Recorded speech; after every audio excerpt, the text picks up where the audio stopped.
What is up, my dude and dudettes, and welcome back to TellerTube. In today's video, we're going to be looking at the subreddit r/choosingbeggars. If you're new to my channel, be sure to subscribe so you can stay up to date with my latest videos, and with that being said, sit back, relax, and enjoy the video. I'll pay you for your work, but nowhere near what we agreed on. Last year, during my nursing course at uni, I worked part-time with my dad and brother-in-law building and repairing refrigerated trucks on the weekends. Mobile family-run business, so it's just us three, and my dad works as a manager of a business that does the same thing during the weekdays. We provide the service that lets us go at a time or place more convenient for our clients, which these companies don't do. And the less time the truck is not roadworthy is better for the clients. Dad gets a call from a potential client asking him for a quote on a couple of doors that needs to be replaced on the back of his truck. Now, for anyone that doesn't know, the doors are made out of fiberglass and filled with XPS. It's like styrofoam, only much denser. These kind of doors are pricey. I'm not saying a few hundred. A few thousand for a set of doors is closer to the norm. So we get the doors quoted and a few other things that needed repairing. Comes up to about $1,500. We know a guy, including labor costs, time spent actually working on the damn truck, and fuel, because Dad likes using the ute to carry all the tools we'll need to actually do everything we need to. We also had to strap the doors onto the ute and drive to his place because he doesn't have a place he can store the truck, and we do need power to fix everything. These doors are massive.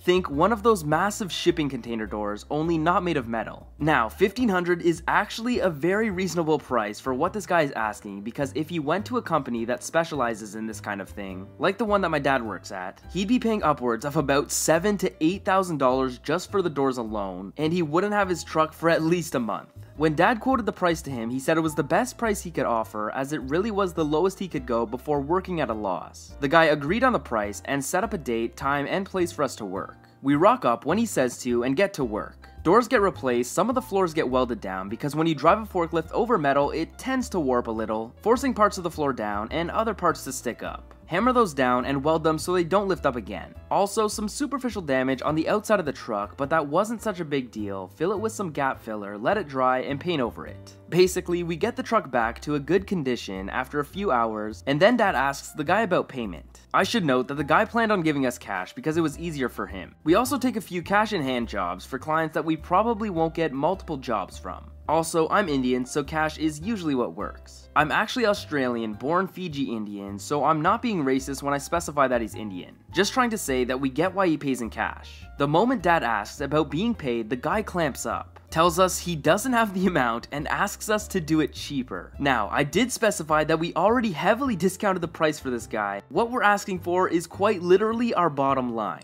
We discuss what he thinks is reasonable and his counteroffer is a measly $450. We go at this for about half an hour before Dad folds and takes the $450 because we understand that he won't change his mind. Old Indian men are notoriously stubborn as well as cheap as heck. He pisses off with his truck and Dad ended up tearing a new one into the guy that gave him our number. He's actually a nice guy. We get regular work from him as he manages a fleet of trucks and has a bunch of crappy drivers. Thankfully, this guy actually has a sense of shame and pays us the difference and promptly cuts the cheap guy out of his life. Oh no. This guy actually finessed between $7,000 and $8,000 worth of doors for $450. Yikes. Just another day at the office. It was just another day at the office when a wild choosing beggar appeared. First, a bit of company policy. We budget 1 desk setup, docking station, 2 monitors, mouse, keyboard, and all the hookup cables per person at the office. We also budget 1 desk setup for our work from home people too. They just get a small furniture budget for desks, chairs, printers, etc. in addition to the desk setup. Obviously, if something breaks and is not the user's fault, IT will just replace it or send the people working from home the new equipment and life goes on. But if you want something outside of that first setup, your department would pay for it. Anyway, onto the story. Today I got a call from one of our end users and the exchange went something like this. Me. Hello, thank you for calling IT. This is Scuba Steve. How can I help you? Hello, I'm looking to get a work from home setup, docking station, monitors, mouse, and keypad, and a desk. Okay, sure. Looks up user in the system. It doesn't show you as a full-time worker from home person, so are you moving to a full-time work from home position? Or is this to have on hand for the odd work from home day? No, I work from home 1 day a week, and I don't want to work from just my laptop. Okay, no problem. Explains how the budget for equipment works. So what we will do is I will reach out to our department's budget holder, and if approved, I'll provide you with the requested equipment.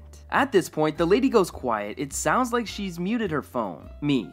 Hello, are you there? Yeah, that's not going to work. I was told by my teammate that when she started working from home, you just gave her the equipment. Why does my apartment have to pay for mine, but not hers? Well, your teammate actually became a full-time work-from-home employee and didn't have a desk set up at the office anymore, so she needed one to work from home. Fine, just do what you need to do to get my equipment. And hangs up. So I go to work, I confirm the equipment is in stock, and reach out to the users department budget holder. The budget holder asks the cost, and I tell him it is $170 for the dock, $300 for both monitors, $150 each, and $20 for the mouse and keyboard set, so I advised it was roughly $490 for the setup. The budget holder almost immediately said no because the person only works from home 1 day a week by choice, and he didn't want to pay for that. I call the user back. Hi, so I just got off the phone with your budget holder and they unfortunately denied the request, and because of the denial, I can't give you the requested equipment. But I need it. My job is very important and I can get you fired for disobeying me. Now do your damn job and get me the equipment I need. I would like to note the user has no power over me at all other than filing a complaint, and I've done nothing wrong, so nothing would come of it.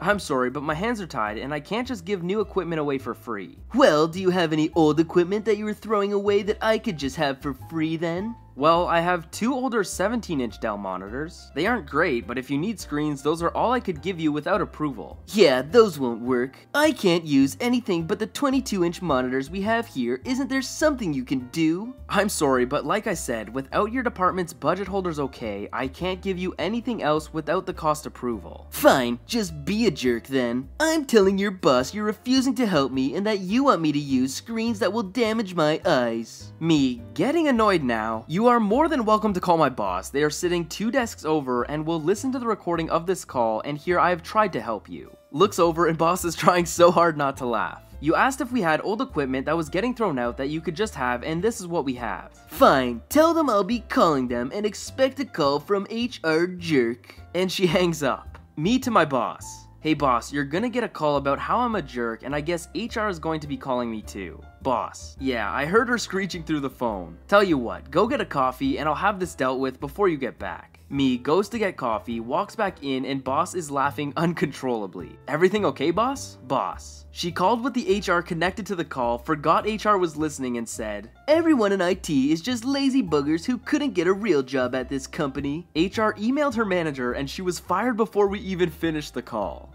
Oh god.